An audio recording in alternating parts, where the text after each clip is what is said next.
大家有冇諗過用42萬英鎊，即係大約港幣420萬左右，你就可以喺倫敦松 2置業。喺呢個地區咧，係會接觸到超過7萬個倫敦嘅大學學生。而喺屋苑裏面咧，最方便就係你可以步行13分鐘咧，就去到一間倫敦嘅著名大學 Queen Mary University。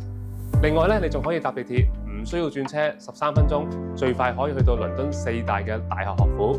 第一啦就係 UCL， 第二 LSE， 第三 Imperial College， 第四就係 King's College 啦。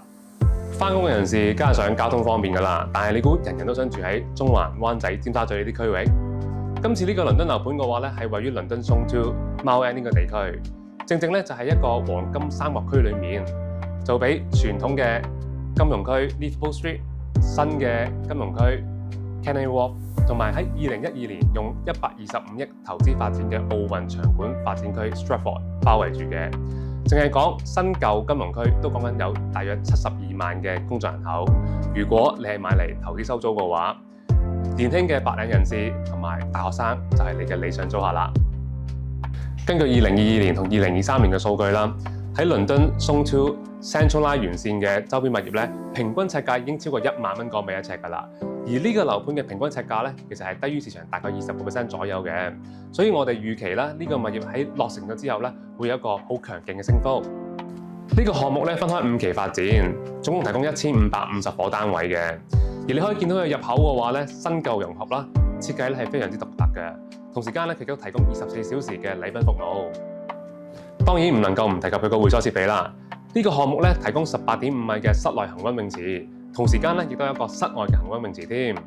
另外咧，佢亦都有一個大師級設計嘅5英畝花園。而家同大家睇一睇推介嘅單位啦。不過喺開始之前咧，想同大家講一講，今時今日咧喺海外置業咧成為一個主流嘅選擇㗎啦。但係除咗飛去睇同埋喺香港出席展銷會之外，其實你仲有啲咩選擇呢？F1 Property 係一個網上國際物業代理平台，幫你輕鬆置業。透過現今嘅科技啦，我哋可以提供實地嘅視像睇樓服務啦，同時間可以幫你了解周邊嘅環境。無論你坐喺辦公室定係屋企，你自己一個睇定係同老婆仔女一齊睇，資訊一目了然。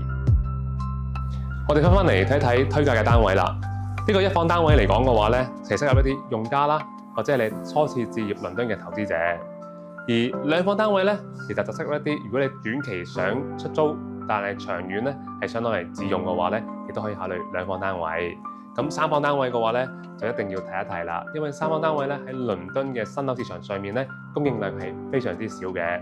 所以如果你有充足嘅預算，亦都有自用嘅需要嘅話咧，其實你可以考慮三房單位㗎。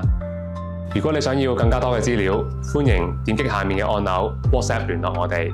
同時間，如果你想長期收到我哋嘅倫敦物業資訊，歡迎 Like 同埋 Subscribe 我哋嘅平台啦。多謝你。